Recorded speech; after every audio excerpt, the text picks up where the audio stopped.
Malawi Today.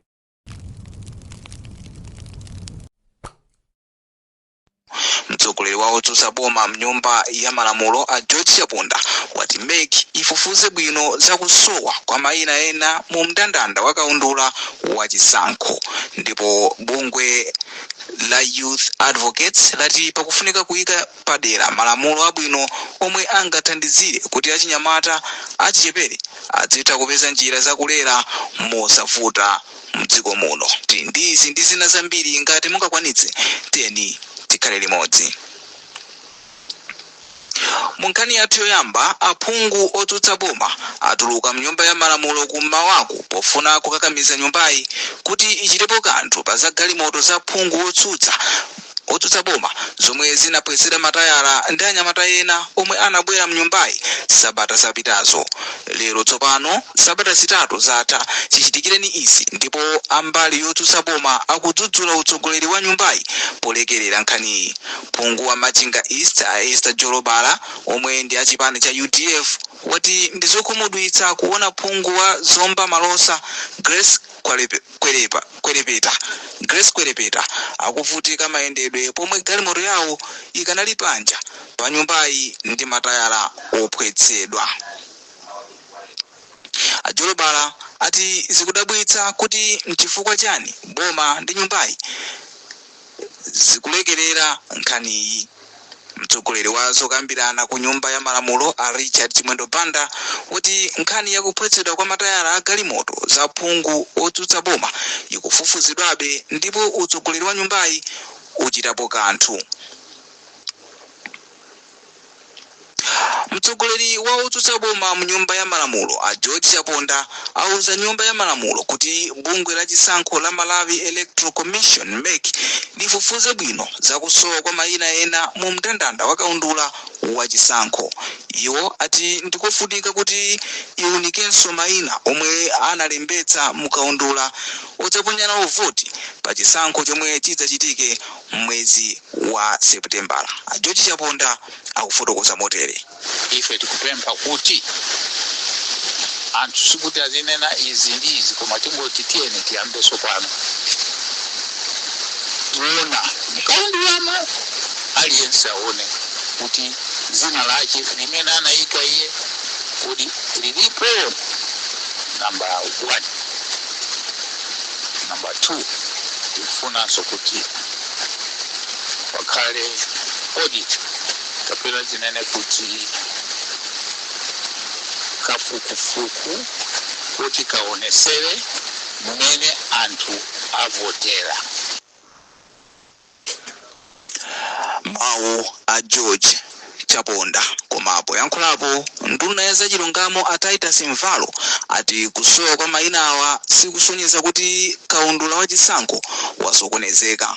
Iwo ati mayina a anthu omwe adzaponye voti sanasokonekere mwa njira ina iliyonse ndipo anthu asadere nkhawa za izi. Iwo akufotokoza.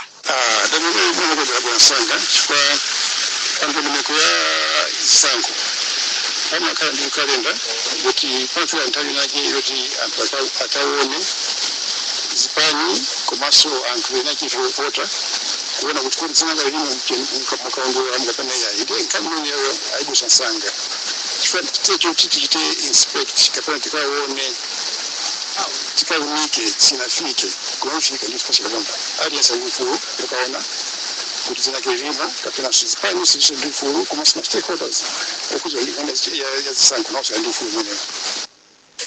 Mawu a Titus Mvalo.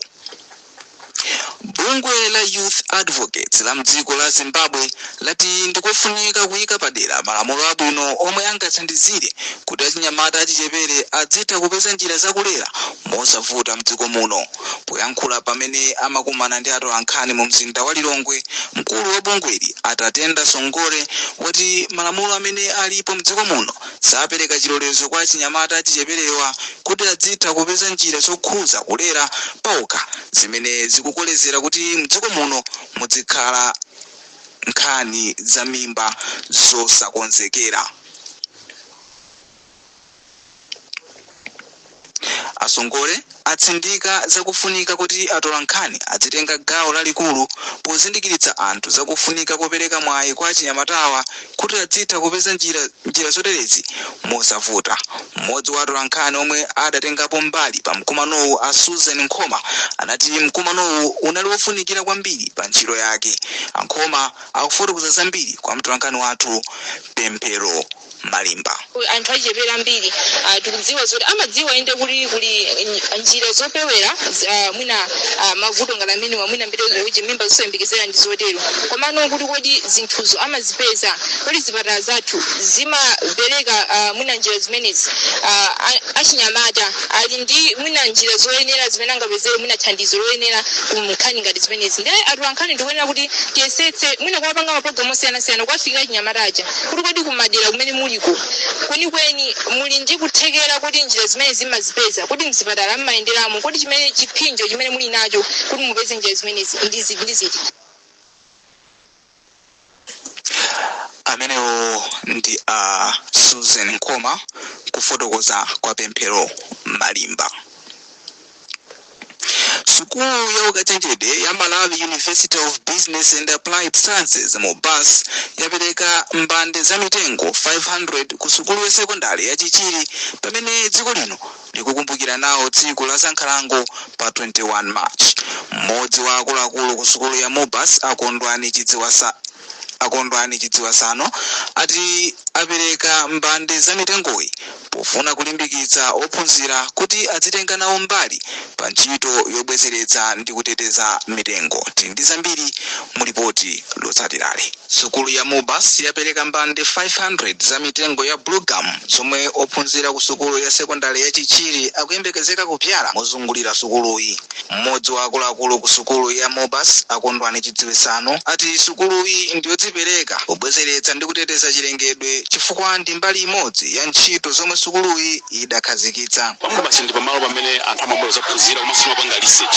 Andi nthawi zambiri maphunziro anthu amalimbikitsa kudzala mitengo komanso kusamalira mitengo. Komanso kafukufuku amene timapanga kwambiri kumapeto kwake amakathera kunkhani zonena kuti tisamale chilengedwe makamaka pofuna kuteteza kusintha kwa nyengo kumene tikukuona. So tinaona kuti tisamangolankhula komanso tizipanga contribute. Andi chaka chinocho tinangopanga target kuti tigwire ntchito limodzi ndi Chichiri Secondary School pa ntchito imeneyi. Kumbali yake mphunzitsi wamkulu pa sukulu ya sekondari ya Chichiri Alamek Kaonga ati mbande za mitengozi zadza mu nthawi yake. Akaonga ati sukuluyi iwonetsetsa kuti mitengo yomwe alandirayi ivyalidwe komanso kusamalidwa mpaka ikule bwino. Mitengo ambiri pano yakamba yata, so mitengo yokhala ngati kubwezeretsa forest imene ikuchepa mu Chichiri muno. Ngati sukulu pano ndi club ya ana sukulu ya Wildlife Club imene ili ndi ana osachepera 50 komanso azifunsawo ochulukirapo. So nthawi zambiri amene wawa akazala mitengo yoncho amayilondoloza kuti mitengo ikula bwanji. Ani tikukhulupirira mothandizana ndi ma security guards apa sukulu pano kuti ayesesa kuteteza mitengo kuti ikule. Ndipo mkulu wa Sankhalango ku konsolo ya mzinda wa Blantyre Aloti Matemba walimbikitsa kugwirana manja pa ntchito yobwezeretsa chilengedwe mu mzindawu. Amatemba ati konsoloyi idakhazikitsa ndondomeko zothandizira kuti anthu asamadule mitengo mwachisawawa koma adandaula ndi mchitidwe wa anthu ena owononga chilengedwe mwachisawawa. Tsiku la Sankhalango pa dziko lapansi amalikumbukira pa 21 Marichi chaka ndi chaka, ndipo chaka chino tsikuli akulikumbukira pamutu onena kuti nkhalango ndi chakudya mdziko muno. Abusa osiyanasiyana lachinayi anasonkhana ndi kuchita mapemphero apadera ku Blantyre opempha Mulungu kuti ateteze moyo wa Prophet Shepherd Bushiri ndi mkazi wawo Mai Mary. Malinga ndi a Bishop Malani Mtonga ampingo wa World of Life Tabernacle, mapempherowa ndiofunika kupempha Mulungu kuti ateteze moyo wa Bushiri posalola kuti atumizidwe mdziko la South Africa. Thomas Kajere ali ndi zambiri mu ripoti lotsatirali.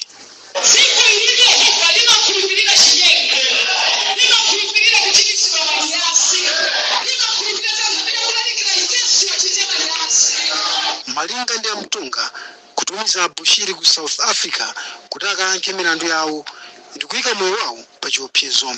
Pamwamba mapemphero omwe anachitikira ku Grace Bandawe mu mzinda wa Blantyre, Amtonga anati ndikoopsa kutumiza Bushiri ku South Africa komwe anthu ena akhala kwasaka. Moyo wawo ku South Africa uli pa chiopsezo. Lero lino tikuti Prophet Bushiri. Komano tikamulola kuti apite kumene kuchako ndi momwe ilili environment yopokuza ndi moyo wache. Chimwe chizalandire sizalandira so Prophet Bushiri zalandira thupi la Prophet Bushiri. Mbokosi.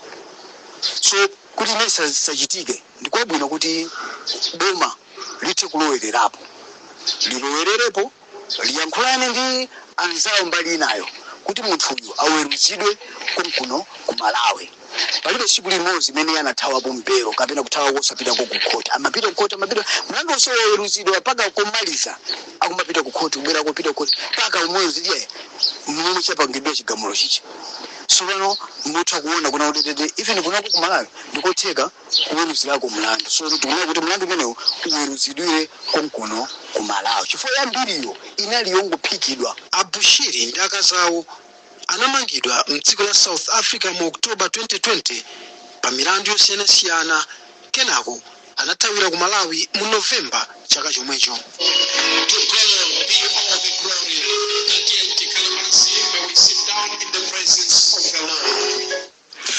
Limenelo ndi ripoti la Thomas Kajere. Ndipo pomaliza anthu amene anapita kokachotsetsa zikhaka pa chipatala cha Queen Elizabeth mu mzinda wa Blantyre lachinayi anavutika pamene sanathandizidwe moyenerera. Izi ati ndi malinga ndi kusowa kwa chipangizo chimene amagwiritsa ntchito pochotsera zikhakazi, kotero kuti anthuwa amachotsa paokha. Isaac Salima ali ndi nkhani yonse. Chipatala cha Queen Elizabeth Central chimathandiza anthu amene ndi vuto la mafupa lachinayi lililonse pamene anthu amene mwachitsanzo adayikidwa zikhaka amawachotsa komanso kuwathandiza munjira zina. Koma zinayi zosiyana lachinayi lapitali pamene anthuwa amazithandiza okha malingana ndi kusowa kwa chipangizo chochotsera zikhakazi. Malingana ndi mmodzi wa anthu amene adafika kumaloku Amodikai Banda, iwo ati amawapasa madzi komanso zipangizo zina zothandizira kuti achotse zikhakazi. Anthu ena amene aditsina khutu pa chipatalachi ati chipangizo chimene amachigwiritsa ntchito pochotsera zikhakazi chidasowa sabata yatha, kotero kuti kuchokera apa odwala akhala kuvutika pothandizidwa. Abanda anadandaula kuti thandizo dali lovutikira pa tsiku lopeza munthu aliyense amadzithandiza yekha, zimene zidachititsa kuti ena asalandire thandizo choyenerera. Mkulu wa chipatala cha Queen Elizabeth Central Kevin Mponda sadayankhulanya komanso uthenga umene tidawalembera pa WhatsApp titawafunsa za nkhani izi zochitika pamene chipatalachi chaka chathachi chidayimisanso ntchito yothandiza anthu amene ali ndi vuto la impsyo kamba kakuwonongeka kwa machini amene amathandizira anthuwa. Anthu amene ali ndi vutoli adawatengera chipatala chachikulu cha Kamuzu Central kumene akuwathandiza. Posachedwa apa anthuwa anadandaula kuti sakulandira thandizo loyenerera ku chipatalaku malinga ndi kuti anthu adachuluka. Ndipo wachiwiri kwa nduna yona za umoyo mdziko muno Anowa Chimpeni adalonjeza kuti makina awo awakonza posachedwa kotero kuti anthuwa abwereranso mu mzinda wa Blantyre. Isaac Salima kutipasira ripoti limenenso lamaliza nkhani zathu masana ano. Choncho tisanasiyane nayinso mitu yake. Aphungu otsutsa boma lero kummawako anatuluka mnyumba ya malamulo pofuna kukakamiza nyumbayi kuti ichitepo kanthu pa zagalimoto za phungu otsutsa boma zomwe zinaphwazidwa matayala ndi anyamata ena omwe anabwera mnyumbayi sabata zapitazo. Mtsogoleri wa otsutsa boma mnyumba ya malamulo a George Chaponda wati MEC ifufuze bwino lomwe zakusowa kwa mayina ena mu mndandanda wa kaundula wa chisankho. Ndipo mu nkhani zina bungwe la Youth Advocates lati pakufunika kuyika padera malamulo abwino omwe angathandizire kuti achinyamata achichepere mdziko muno azitha kupeza njira zakulera mosavuta. Kumbukirani okondedwa omvera kuti mutha kupeza nkhanizi ndi zina zambiri pa makina a intaneti kudzera pa tsamba la www.times.mw, pa Facebook tsamba la Times 360 Malawi, X @Times 360 Malawi, komanso kuchita subscribe ku 1895 poimba star 1895#. Munali ndine Daniel Zimba, masana abwino. Mumamvera nkhani mwatsatanetsatane kuchokera kuno ku wireless ya Times. Nthawi